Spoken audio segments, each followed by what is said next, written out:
Salut tout le monde, deuxième vidéo de la série du journal de bord d'un doctorant confiné. Alors dans une teinte un peu moins orangée qu'hier soir, j'ai un très bon logiciel pour ça, mais je pense que la luminosité dépendra principalement du moment de la journée et de l'ambiance lumineuse de la pièce en fonction de là où on est le soleil ou la lune. Bref, salut tout le monde, le conte licencieux d'aujourd'hui, je reste dans cette veine-là, s'intitule, je cite, Aventure incompréhensible et attestée par toute une province. Tout de suite, on comprend très bien, très facilement, où va se situer le problème. L'aventure n'a pas de sens, donc il ne faudrait pas tout de suite y accorder de crédit. On passe à autre chose.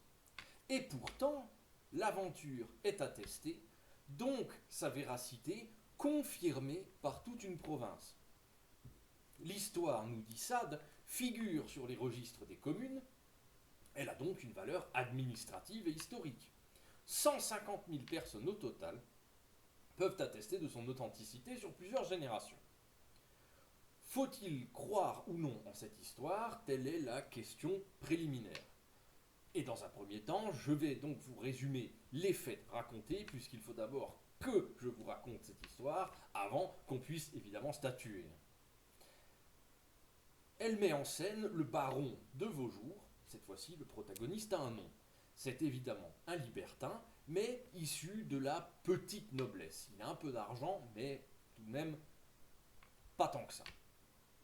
C'est un homme à l'esprit brillant qui s'adonne aux sciences dures et aux sciences paranormales ou déviantes, ces sciences qu'on aime beaucoup, qu'on regarde encore maintenant avec soit de la superstition, soit un regard d'universitaire amusé peut-être, comme notamment l'astrologie, l'alchimie, la nécromancie, la démonologie, et j'en passe. On peut penser à Paracels, etc., etc., la transmutation du plomb en or et autres.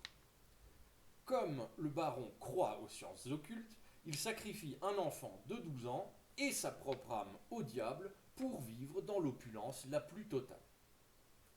On est donc dans le registre du satanisme. Dès lors qu'il acquiert des ressources, dès lors ça fonctionne pour lui, il acquiert des ressources financières et sexuelles illimitées, n'étant jamais épuisé d'aucune manière que ce soit. On se situe dans le satanisme le plus typique, qui trouve sa force dans le caractère organique de la vie, dans le corps, et dans le matérialisme, dans la matérialité des choses. Dieu est du ciel et de l'éternité, le diable est de la terre et de l'existence terrestre. Voire même du sous-sol, évidemment.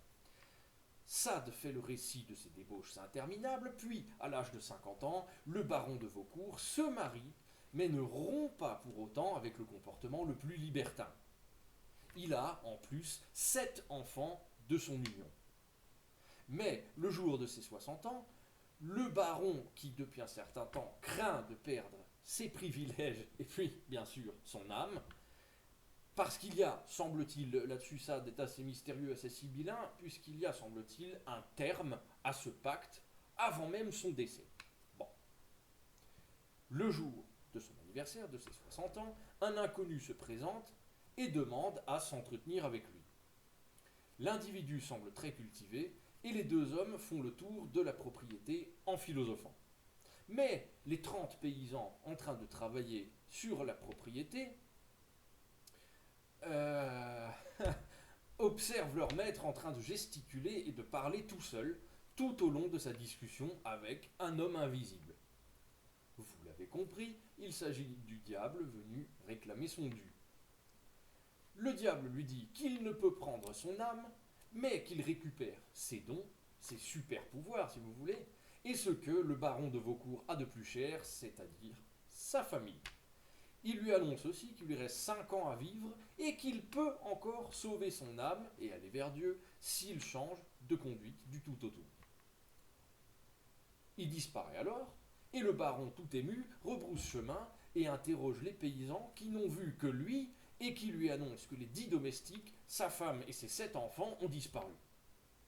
Il pénètre dans le château et les trouve tous baignant dans le sang, sa famille, ses 7 enfants, sa femme et 6 domestiques avec la gorge tranchée. Suite à quoi, le baron change totalement de cap et se fait moine pendant les 5 années qui lui restent à vivre. Sade conclut alors que cette histoire a bien eu lieu et que lui-même, narrateur, n'est pas omniscient ou capable d'expliquer ce qui le laisse franchement dubitatif et impuissant. Sade bascule vers une mystique qu'on ne lui connaît pas, puisqu'on le taxe toujours d'impiété, et il dit simplement la chose suivante, je cite, il faut éviter de croire aux chimères sans doute, mais quand une chose est universellement attestée et qu'elle est du genre de singularité de celle-ci, il faut baisser la tête, fermer les yeux et dire je ne comprends pas comment les mondes flottent dans l'espace, il peut donc y avoir aussi des choses sur la Terre que je n'entende pas. Fin de citation. Il est intéressant de noter que dans cette histoire en particulier, Sade ne dénigre pas la mystique, il ne se moque pas des religieux. Il y a même le diable et Dieu. Il maîtrise parfaitement les codes du satanisme et les références religieuses, même précises, notamment sur deux points fondamentaux qui pour moi sautaient aux yeux. Le baron de Vaucourt fait l'inverse de saint Thomas.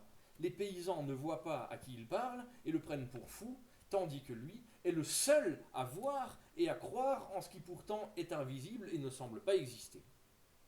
Enfin, son épreuve est l'inverse de celle de Job, on lui donne tout de suite pour lui reprendre par la suite. C'est le diable qui dit à Dieu, on verra bien, maintenant que je l'ai gâté, que je l'ai pourri jusqu'à la moelle, s'il aura la force de revenir vers toi. Et il semblerait que oui, l'amour divin triomphe comme dans l'histoire de Job, bien que le diable ait prélevé sa part en exaction, puis ultimement en vie humaine plutôt innocente, ou en tout cas plutôt innocente ou totalement étrangère. Ce sont des victimes collatérales d'un pacte qu'elles n'ont pas elles-mêmes signé. Enfin, même si Sade conçoit la vie humaine comme un processus mécanique, il y a une nature profonde qui est en nous et qui nous pousse à agir d'une certaine manière plutôt qu'une autre, il y a quand même une possibilité de changement et même de rédemption, en tout cas, dans cette histoire, dans ce conte-là. Le conte suivant au prochain épisode. Salut tout le monde!